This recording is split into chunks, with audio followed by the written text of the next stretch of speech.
রে, এ বিষয়ে আমি আলাদা বয়ান করব না, সময় নষ্ট করব না। আল্লাহওয়ালারা নজর দিলে কলিজার মধ্যে কলবে কেমনে পাওয়ার বাড়ে, কোরআনের আয়াত আর হাদিস দিয়ে দিয়ে দিয়ে দিয়ে বোঝানো সম্ভব, তবে সময় ওদিকে নিব না।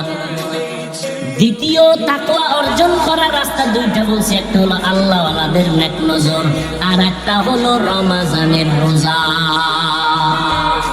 রোজার মাধ্যমে তাকওয়া অর্জন করো। আর তাকওয়া ফিল ইবাদা হুয়াল ইখলাস, ইবাদতের বেলায় তাকওয়ার মানে হলো ইখলাস। ইখলাস মানে যা করবা যা বলবা একমাত্র আমার আল্লাহর জন্য, খালিসান লিওয়াজহিল্লাহি তাআলা, আমি একমাত্র সব আমার আল্লাহর জন্য করি।